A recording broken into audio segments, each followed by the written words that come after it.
సుందర రామ్ రెడ్డి గారు, నిన్ననే ఎంటర్టైన్మెంట్ సెగ్మెంట్‌కి సంబంధించి ఒక న్యూస్ ఒకటి చదివాను.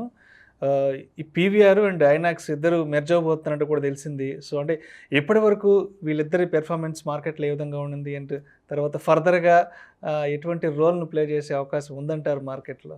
రైట్. సో, ఈ కోవిడ్ రాకముందు పర్ఫార్మెన్స్ బాగుంటుందండి. ఈ కంబైన్డ్ ఎంటిటీ ఏదైతే ఉందో వాటి రెవెన్యూ మోర్ దెన్ 5,000 క్రోర్స్ ఉంటుంది. ఓకే. ఓకే. ఇప్పుడు లేటెస్ట్ ఫండమెంటల్ డేటా ప్రకారం చూసుకున్నట్టే ఇది 3,000 క్రోర్సేనండి. రెండు కంబైన్డ్ ఎంటిటీ కూడా 3,000 క్రోర్సే. అంటే ఇంకా హీల్ అవ్వలేదు. ఈ కోవిడ్ ఎఫెక్ట్ ఇంకా రికవరీ అవ్వలేదండి. బహుశా ఈ సర్వైవింగ్ కోసం అంటే 2 కంపెనీలు లాస్‌లో ఉండే బదులు 2 కంబైన్ చేసుకుంటే ఫర్దర్ రెవెన్యూ పెరిగే ఛాన్స్ ఉంది కాబట్టి అలా 2 మెర్జింగ్‌కి వస్తున్నట్టున్నాయి. రేషియో ఏంటంటే 3 పీవీఆర్ స్టాక్స్ మీ దగ్గర కనుక్కుంటే that is equivalent of the 10 INOX laser stocks సమానం అన్నమాట. అంటే ఐనాక్స్ లేజర్ని 550 దగ్గర తీసుకుంటున్నారు. అంటే ఐనాక్స్ లేజర్ ఇప్పటికి ఈ రోజు మార్కెట్లో ఆల్రెడీ 11% పెరిగిందండి. అంటే 520 దగ్గర ఉంది ఇప్పుడు ఐనాక్స్. 550 దాకా వచ్చే ఛాన్స్ ఉంటుంది అంతే. అంటే కాకపోతే ఈ డీల్ ఐనాక్స్ ఫేవర్గా ఉంది కాస్త స్లైట్గా. ఐనాక్స్‌కి ఫేవర్గా ఉంది. అంటే పీవీఆర్ పెరిగే ఛాన్స్ లేదు. కరెంట్ ప్రైసింగ్ అంతే ఉంటుంది. బట్ ఐనాక్స్ లేజర్ మాత్రం ఇంకొక 10% అలా పెరిగే ఛాన్స్ ఉంటుంది. మొత్తానికైతే ఐనాక్స్ లేజర్ ప్రైస్ 550గా బేస్గా తీసుకొని 10 ఐనాక్స్ లేజర్ స్టాక్స్ ఉంటే వాళ్ళకి 3 పీవీఆర్ స్టాక్స్ ఇస్తారనమాట. ఓకే. అది మెర్జర్. ఈ మెర్జర్ ఎంటిటీ ఏంటంటే ఒక్కొక్కరికి 16% ఉంటుంది టోటల్ మెర్జింగ్ ఎంటిటీకి.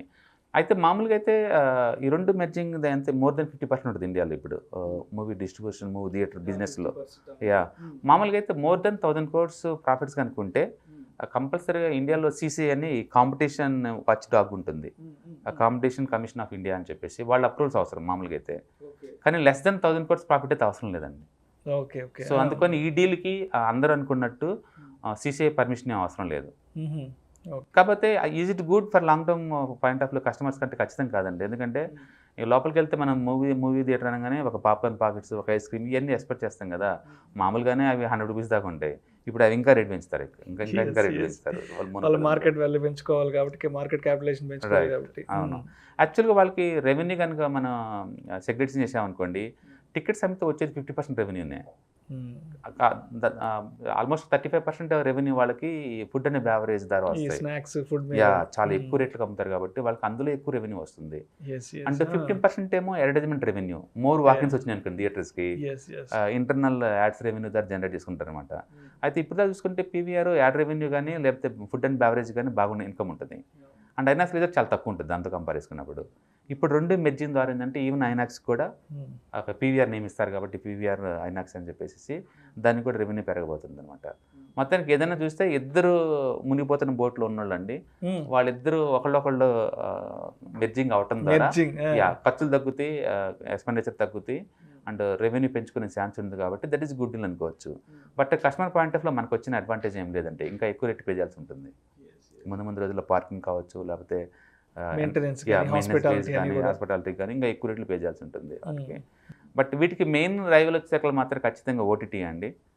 ఒక డిస్నీ స్టార్ కావచ్చు, లేకపోతే నెక్స్ప్రెస్ కావచ్చు, ఆహా లోకల్ కంటెంట్ కావచ్చు, లేకపోతే జియో కావచ్చు, ఇవన్నీ ఉన్నాయి.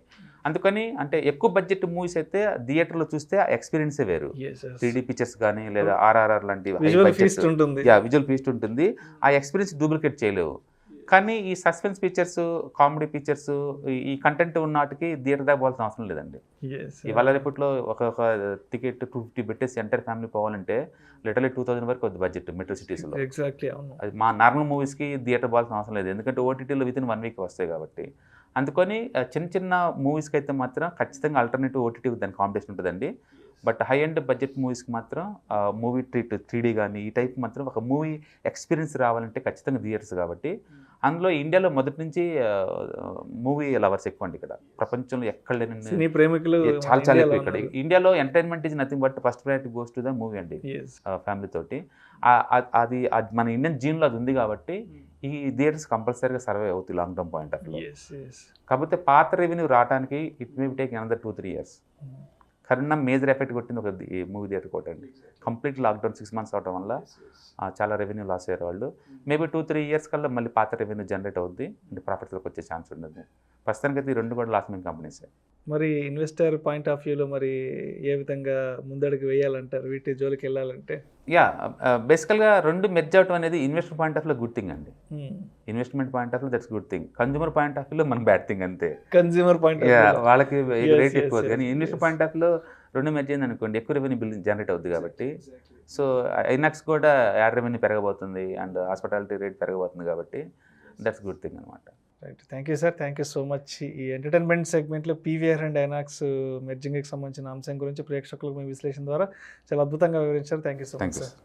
ఇలాంటి మరిన్ని interesting videos and valuable information కోసం వెంటనే మా Suman TV money channel subscribe చేయండి, లైక్ చేయండి, షేర్ చేయండి. అదేవిధంగా మీ అభిప్రాయాలను వీడియోస్ కింద కామెంట్స్ రూపంలో మాకు తెలియజేయండి. And this is Vishnu signing off.